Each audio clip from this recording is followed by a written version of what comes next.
दिनै सानसेनि गेजेरावनो बिटिसिनि गाहाय खुंगिरि प्रमद बर' बिथाङा क'क्राझार जिल्लाजों लोगोसे चिरां जिल्लानि जौसिन थाखोआव 60 जौखोन्दो लानानै उथ्रिसार जानो हानाय सा 287 फरायसुलिफोरनो स्कुटि राननानै होदों।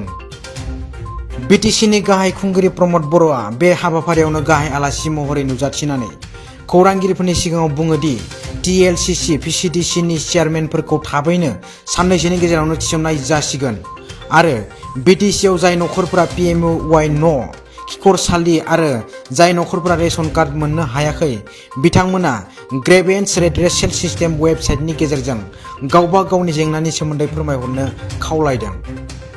নতুন বছৰৰ মই চিৰাঙৰ সকলো ৰাইজ ৰাইজলৈ নতুন বছৰৰ শুভেচ্ছা জ্ঞাপন কৰিছোঁ আৰু ভোগালী বিহুৰ শুভেচ্ছা জ্ঞাপন কৰিছোঁ আৰু যিখিনি ছাত্ৰ ছাত্ৰীয়ে আজি প্ৰজ্ঞা আঁচনিৰ দ্বাৰা স্কুটি পাবলৈ সক্ষম হৈছে তেখেতসকলক মই কংগ্ৰেচুলেশ্যন দিছোঁ।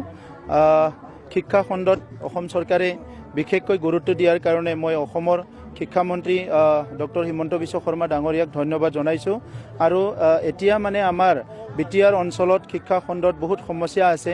এই সমস্যাবিলাক সমাধান কৰাৰ কাৰণে আমি আলোচনা বিলোচনা ইতিমধ্যে আৰম্ভ কৰিছোঁ আৰু আমি আশা কৰিছোঁ এই বছৰতে মেক্সিমাম শিক্ষাৰ সমস্যা আমি সমাধান কৰিব পাৰিম আৰু ছাত্ৰ ছাত্ৰীসকলক গুণগত শিক্ষা দিয়াৰ কাৰণে যিবিলাক কৰণীয় কাম আছে সকলো কাম আমি কৰিব পাৰিম বুলি আশা কৰিছোঁ। এইটো অতি শীঘ্ৰে হ'ব। আমাৰ আলোচনা ইতিমধ্যে হৈ গ'ল, দলীয় আলোচনাবিলাক আৰু পলিচিবিলাক আমি ইচিত অহাকালি আলোচনা কৰিম আৰু ইচিত পাছ হোৱাৰ লগে লগে সব এইবিলাক গঠন কৰি দিয়া হ'ব। এতিয়া আমি গোটেই ফাইলবিলাক চাই আছোঁ, ক'ত কি দুৰ্নীতি হৈছে হোৱা নাই, যথেষ্ট আমাৰ তাত আহিছে আৰু সেইবিলাক আমি হয়তো এনাদাৰ 2-3 মান্থৰ ভিতৰত সব ক্লিয়াৰ হৈ যাব ক'ত ক'ত দুৰ্নীতি হৈছে আৰু তেতিয়া আমাৰ ইয়াৰ ওপৰত একশ্যন লোৱা আৰম্ভ হৈ যাব। নাই, ইয়াৰ কাৰণে ফাইলবিলাক চাই আছোঁ। জেলতো যাবই লাগিব। XYZ কোনে কোনে যায় সেইটো নাজানো, কিন্তু জেলত যাব লাগিব এইটো চিয়'ৰ। স্বাস্থ্য বিভাগত আপোনালোকে কি গুৰুত্ব দিয়া পৰিলক্ষিত হৈছে? পাঁচুগাঁৱত 2003 আধাশিলা স্থাপন হৈছিলে, চিকিৎসালয় গঢ় লৈ উঠে 30 বেড হস্পিটেল মডেল হস্পিটেল, কিন্তু আজিলৈকে মুকলি নহ'ল ৰোগীৰ বাবে ভূত বাংলাত পৰিণত হৈছে। কেনেধৰণৰ ব্যৱস্থা? মই ইয়াত যাম, যাই পেলাই চাম। পাঁচুগাঁৱৰ যিটো আপুনি কৈছে হস্পিটেল, এইটো আমি যাই পেলাই চাম। ঠিক আছে।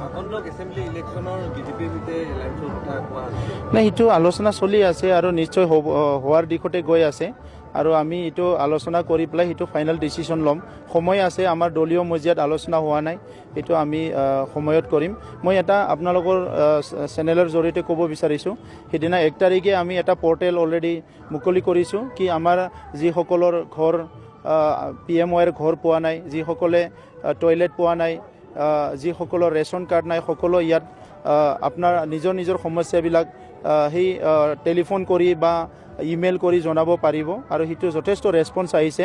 মই বাকীখিনি ৰাইজক মই আৰু আহ্বান কৰিছোঁ যে তেখেতসকলে যাতে এই পৰ্টেলৰ দ্বাৰা যাৰ যি সমস্যা আহিছে সেইটো সকলো আপলোড কৰি দিয়ে। मख'नो गोनांदि दिनै बिटिसिनि लेङाइ गाहाय खुंगिरि गबिन्द बसुमतारियाबो उदालगुरि जिल्लायाव जौसिन थाखोआव 60 जौखोन्दो लानानै उथ्रिसार जानो हानाय फरायसुलिफोरनो स्कुटि रानना होदों। ओरैनो संग्राम हिसाबै खामानि मावनायनि समाव जिखिनि दुखु खस्थ' बेथ' जोब्बाय।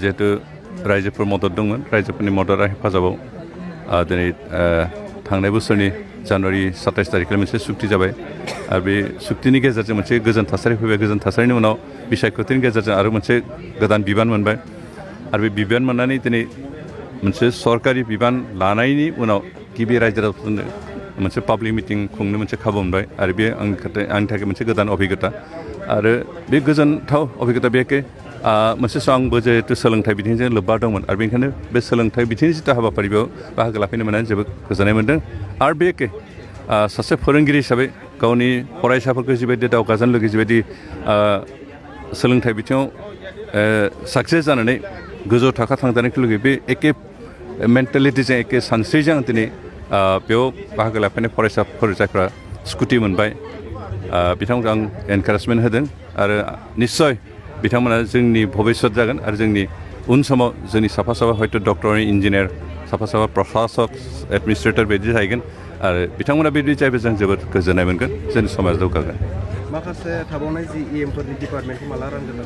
बेखौ दासिमहालागै थि खालामथाखै, खिन्थु खुब समाव थाबैनो राननाय जागोन आरो इ.एम मोननाय मोनैजों खोथा गैया इ.एम मोनाबाबो जोंनि सरकारनि जे मोनफा मोनफा डिपार्टमेन्ट बिथांमोननो चार्ज होनाय जादों बेनिखायनो रावबो इ.एम मोनाबाबो दुखु थानाय नङा खारन खामानि मावनो खाबु मोनगोन सिगांनि सरकाराव खालि इ.एमफ्राल'सो खामानि मावनो खाबु मोनोमोन डेभेलपमेन्टनि खामानिफोरखौ खिन्थु एबार जायफोरा इ.एम हिसाबै दायित्व मोननाय नङाब्लाबो बिथांमोननोबो खिन्थु मोनफा मोनफा डिपार्टमेन्टनि दायित्व होनानै बिथांमोनखौ मावनो खाबु होगोन जाहाथे बिथांमोनाबो पाब्लिकजों रिलेसन मोनसे लाखिनो खामानि मावनो हायो दिनै आं बे डक्टर बानिकान्त काकति एवार्डखौ मोननानै जोबोद गोजोननाय मोनबाय बहुद दिननिफ्रायनो बे आसाखौ खालामबाय थादोंमोन स्कुटि मोननो स' दिनै जोबोद गोजोननाय मोनबाय आं हायार सेकेन्डारि फाइनाल एग्जामाव 93% थादोंमोन आं अरुण'दय जुनियर कलेज टंलानिफ्राय पास आउट खालामदों आसाम सरकारखौ आं दिनै बेखौनो आं जोबोद साबायखर बावनो सानदों दिनै बेखौ आं थारैनो बुंनो हागौ जे बे व्हिल्स अफ एम्पावारमेन्ट होननानै गामि गफायाव थानाय हिन्जावसाफोरनि थाखाय बियो मोनसे जोबोद मोनसे ब्लेसिं हिसाबै प्रुभ जागोन होननानै आं सानो बेखौनो बुंनो सानो जोबोद साबायखर बावनो सानो गिबियावनो दा जा स्कुटि होदों बेयो जोंनि थाखाय जोबोद माने मोजां इउजेसआव फैगोन आरो बेयो मोनसे way to motivate our juniors जायफोरा माने दा फैगौ हायार सेकेन्डारि एग्जामनि थाखाय माने प्रिपेयार खालामबाय थादों आरो नैबे दा स्कुटिया जोंनि थाखाय माने जायफोर स्टुडेन्टआ बिल' पभार्टि लाइननिफ्राय बिलं खालामदों बिसोरनि थाखाय पसिबल नङा माने टु मेक साच हाई एफर्टमेन्ट टु बाय एनि स्कुटि स' particularly for me and that's why I want to give a huge thanks to the government of Assam.